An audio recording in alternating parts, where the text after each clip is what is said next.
রানাঘাট, রানীর ঘাট থেকে রানাঘাট নামটি আসলেও এর অন্য একটা পরিচিতি রয়েছে বাংলার বুকে।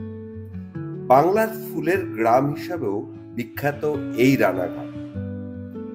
এখানকার প্রায় অধিকাংশ সাধারণ মানুষ কোনো না কোনোভাবে ফুল চাষ কিংবা ফুল ব্যবসার সঙ্গে জড়িত।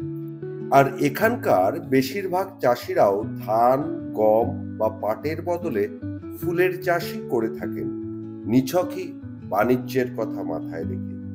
কারণ প্রচলিত চাষের পরিবর্তে অপ্রচলিত বাণিজ্যিক ফুল চাষে কৃষকের ঘরে দুপয়সা আমদানিও হয় যে বেশি।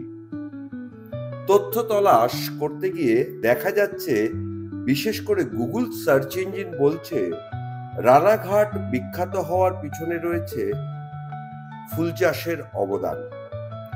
এখানকার ফুল রাজ্যের বিভিন্ন জায়গায় যেমন যায়, তেমনি দেশের গণ্ডি পেরিয়ে বিদেশের বাজারেও রপ্তানি হয় এখানকারই ফুল। রানাঘাটের ধানতলা বিখ্যাত ফুল চাষের জন্য। কেউ কেউ তো হেয়ালি করে এই গ্রামের নাম দিয়েছেন ফুলের গ্রাম। এখানকার বিঘের পর বিঘে জমিতে শুধুই ফুল আর ফুল। কোথাও পলিমালচিং পদ্ধতিতে, কোথাও আবার খোলা মাঠেই চাষ হচ্ছে রকমারি ফুল। সূর্যমুখী থেকে রজনীগন্ধা, গাঁদা থেকে গোলাপ এখানকার অর্থনীতির মূল চালিকা শক্তি। এবার ফুলের চাহিদা ভালো আর কি। কিন্তু ফুল কি চাষ হচ্ছে? ফুল চাষ এবার নষ্ট হয়ে গেছে, অনেক নষ্ট হয়ে গেছে। নিচু জমিতেগুলোতে তো জল ভর্তি হয়ে গেছে। হ্যাঁ, সবই জলে ডুবে গেছে। তা এখন গত বছর যেরকমভাবে ফুল এসেছিল, এই বছর কি সে কষ্ট? না, সে গত বছরের তুলনায় ফুল এবার 4 ভাগের 1 ভাগ হবে। কিন্তু চাহিদা রয়েছে, তাই তো? চাহিদা আছে। কী কী ফুল চাষ হয় এখানে? এখানে রজনী আছে, গোলাপ আছে, এই যে সিজনাল ফুল আছে কিছু, চন্দ্রমল্লিকা, তারপর আপনার এই যে মোরগ। বাইরে যাচ্ছে বিদেশে? বাইরে এগুলো যায় হাওড়া, বিক্রি যায়, নিয়ে যায়। এখন বিদেশে যাওয়া বন্ধ হয়ে গেছে নাকি? হ্যাঁ, বিদেশে যাওয়া বন্ধ হয়ে গেছে, যায় বাইরে টাইরে খুব যায়। কম। তবে রমরমা অর্থনীতিতে থাবা বসিয়েছে এবছরের অতিবৃষ্টি। নিচু জমিতে রয়েছে জল জমার সমস্যা। ধানতলার বেশিরভাগ নিচু জমিতে এবার ফুলের চারা বসাতে পারেননি কৃষকরা। খাঁ খাঁ জমিগুলোই এর প্রমাণ।